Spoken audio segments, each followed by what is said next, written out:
அனைவருக்கும் வணக்கம்.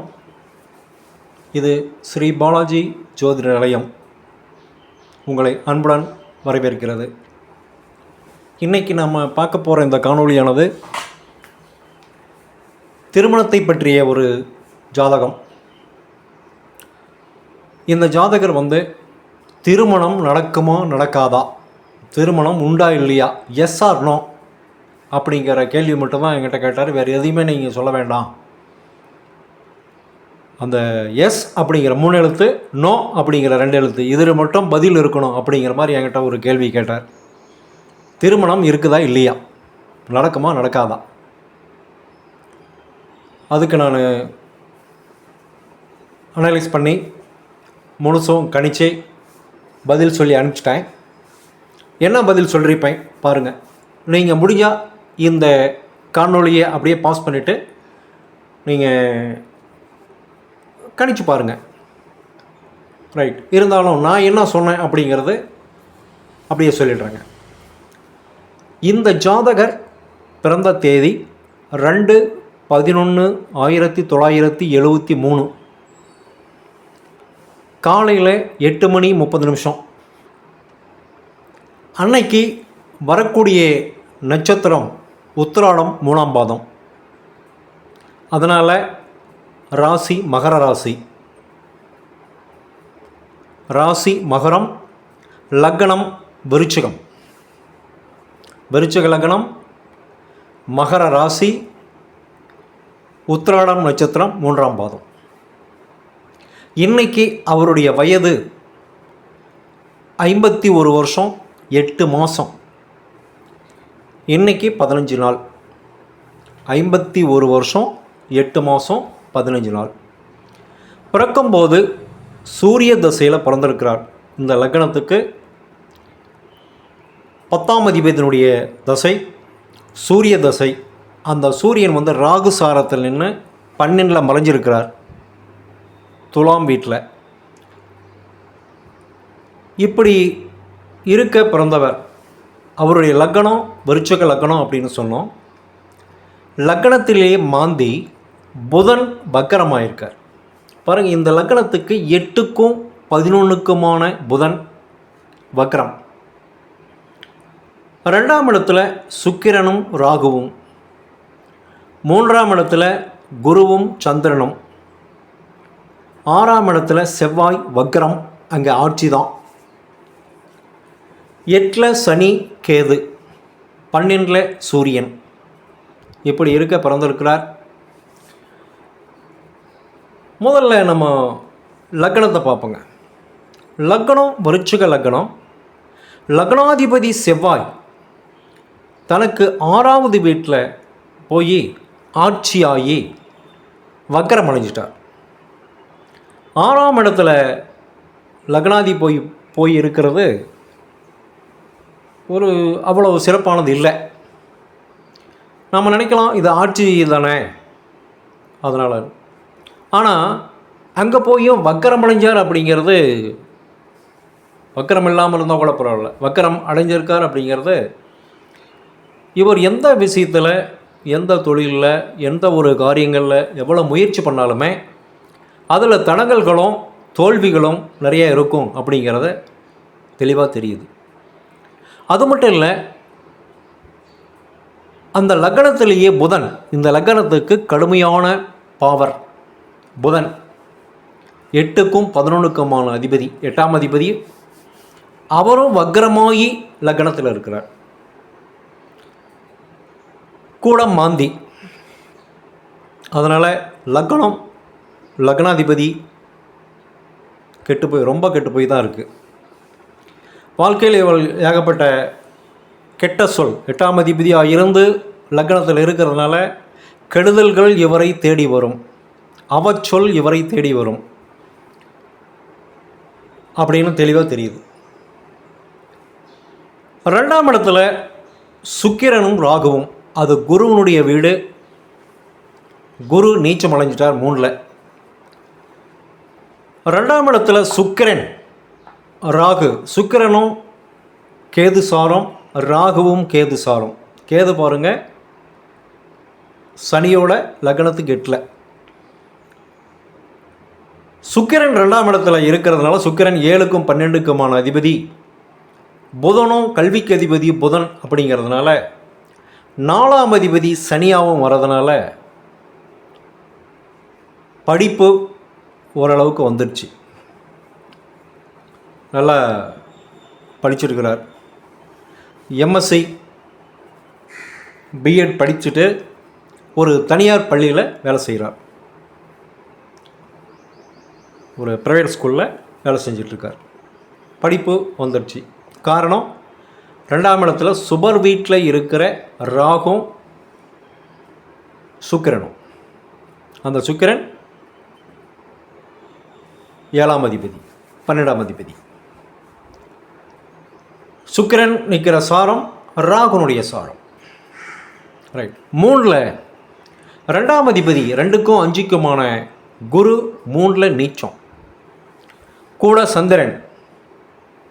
குருவும் சந்திரனும் சேர்ந்தா யோகம் தானே, குரு சந்திர யோகம். ஆனால் எங்கள் குரு முழுசும் கெட்டு போயிட்டார். சந்திரனுடைய சாரத்திலேயே நின்று அந்த சந்திரன் இந்த லக்னத்துக்கு இது ஸ்திர லக்னம், பாக்யாதிபதி பாதகாதிபதி ரெண்டுமா செயல்படக்கூடியவர். அதனால் இந்த குரு நீச்ச குருவோட இந்த சந்திரன் சேர்ந்ததுனால அவர் பாதகத்தை தான் செஞ்சிருக்கிறார். 3ஆம் இடமாக்கிய வெற்றி, வீர்ஜியம், ஒரு நம்பிக்கை, இது எல்லாமே அவருக்கு இல்லாமல் தான் போயிடுச்சு. வாழ்க்கையில் ஏகப்பட்ட தோல்விகளை சந்திச்சிருக்கிறார்.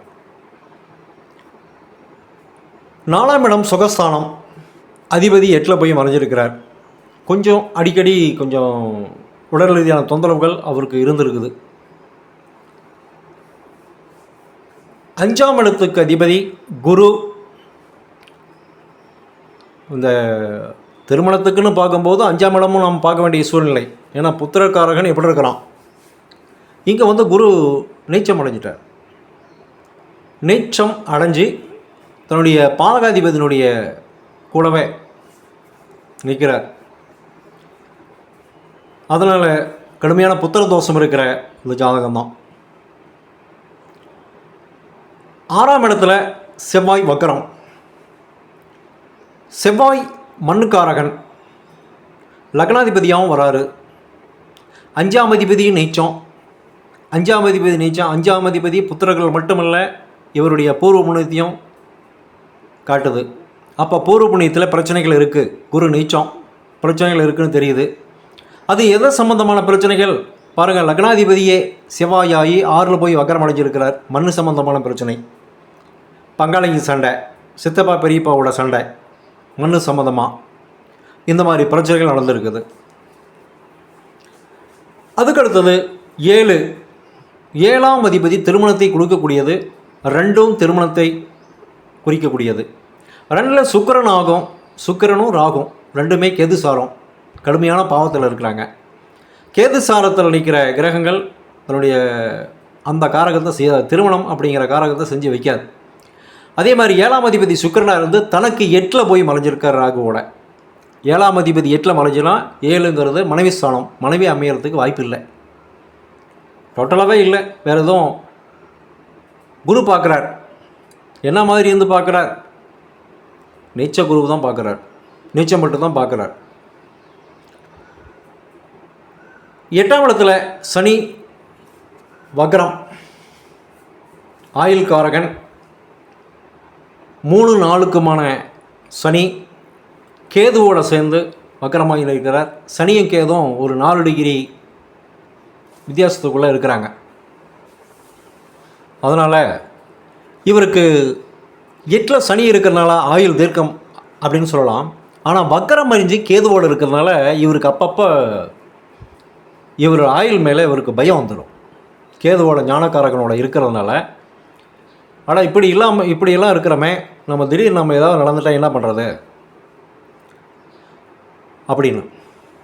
12ல் சூரியன், 10ஆம் அதிபதி 12ல் பல தொழில் பார்த்துட்டார். கடைசியில் பல இடங்களில் மாறி ஆசிரியர் தொழில் பண்ணிக்கிட்டு இருக்காரு. அந்த ஆசிரியர் தொழிலும் பல இடங்கள் பல பள்ளிக்கூடங்களை மாறி மாறி பண்ணிக்கிட்டு இருக்கார். இப்போ ஒரு பள்ளிக்கூடத்தில் வேலை செஞ்சுக்கிட்டு இருக்கார். இன்றைக்கி வயசு 51 வருஷம் 8 மாதம் 15 நாள். தசாபுத்தியில் அப்படியே பார்க்கலாங்க. பிறக்கும்போது சூரிய திசை 2 வருஷம் 10 மாதம் 24 நாள். சூரியன் 12 மறைஞ்சிருக்கிறார். அதனால் 9ஆம் அதிபதியும் தந்தையை குறிக்கக்கூடிய 9ஆம் அதிபதி நீச்ச குருவோட சேர்ந்திருக்கிறார். அதனால் சூரியனும் 12 மறைஞ்சிருக்கிறார். 12 மறைஞ்ச அந்த சூரியனை செவ்வாய் நேராக பார்க்குறார். சுபகரங்கள் பார்வை எதுவும் இல்லை. அந்த வக்கர செவ்வாய் பார்க்குறார். சின்ன வயசுலேயே தந்தையை இழந்து விடுகிறார். அடுத்தது சந்திர தசை நடக்குது. 12 வயசு வரையிலும் 1986 வரையிலும் இவருடைய 12 வயசு 10 மாதம் வரையிலும் சந்திர தசை நடக்குது. சந்திரன் 9ஆம் அதிபதி ஆக வந்து குருவோட சேர்ந்து 3 இருக்கிறதுனால கல்வியில் அப்படியே கல்வி போயிட்டுருக்கு. அம்மாவுக்கு கொஞ்சம் அப்பப்போ உடல் ரீதியான தொந்தரவுகள் கொஞ்சம் இருந்துக்கிட்டு தான் காட்டிக்கிட்டு தான் இருந்திருக்குது. அதுக்கடுத்தது 1993 வரை லக்னாதிபதி 6ஆம் அதிபதியாக வரக்கூடிய செவ்வாய், வக்கர செவ்வாய், இவருடைய 19 வயசுலேயே 19 வயசு வரையிலும் செவ்வாய்,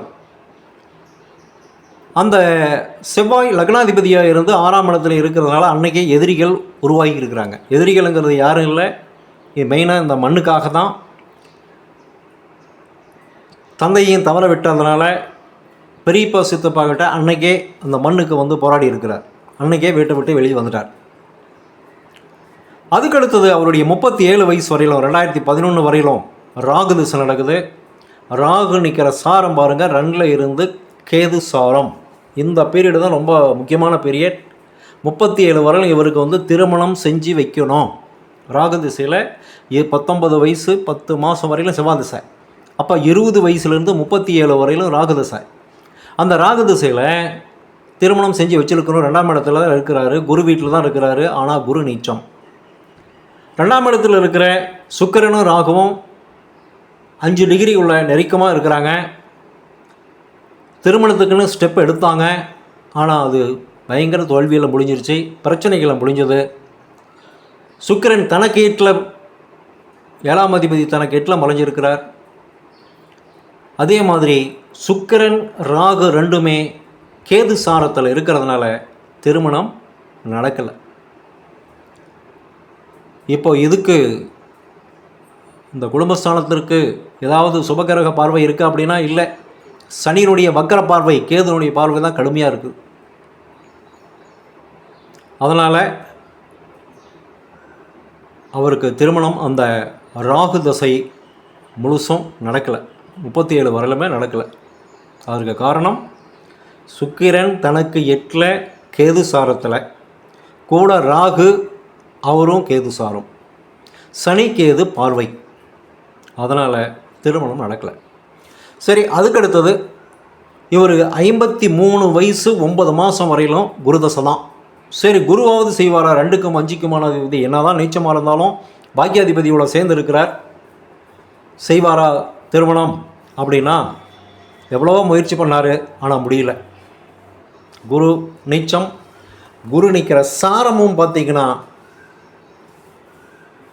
அந்த லக்னத்துக்கு குரு சந்திரன் சாரம், பாக்கியாதிபதி பாதகாதிபதியினுடைய சாரம். கடைசியில் இப்போ தான் என்கிட்ட வராரு. அந்த குரு தசையில் கடைசி புத்தி குருவில் ராகு 9ஆவது மாதம் 27 வரை நடக்குது.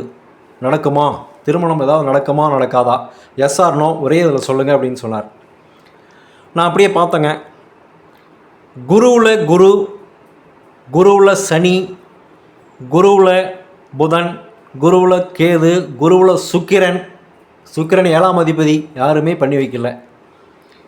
அந்த சுக்கிரனோட சேர்ந்த ராகு பண்ணி வைப்பாரா? ராகு வேறு சாரத்தில் நின்னாவது பண்ணி வச்சுருக்கலாம். கேது சாரத்திலேயே நிற்கிறார். அதனால் சுக்கிரனும் ராகுவும் இருவரும் கேது சாரத்தில் நிற்கிறதுனால, அந்த குரு சந்திரனுடைய சாரத்திலேயே இருக்கிறதுனால சார் இந்த முயற்சியை நீங்கள் விட்டுருங்க, இனிமே திருமணம் அப்படிங்கிறதுக்கு வாய்ப்பு இல்லை அப்படின்னு சொல்லி அனுப்பிச்சிருக்கேன்.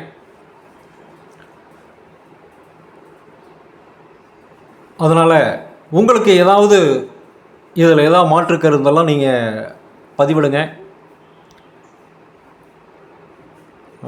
ஏன்னா சுக்கிரன் 7ஆம் அதிபதி குடும்பஸ்தானத்தில் இருக்கும்போது அவர் கல்யாணம் பண்ணல. இவ்வளோ வயசு ஆன பிறகும், அதாவது 50 தாண்டின பிறகு கூட பண்ணல. அப்போது ராகு அந்த கடைசி புத்தியில் பண்ணுவாரா? வாய்ப்பு இல்லை, கம்மி தான்.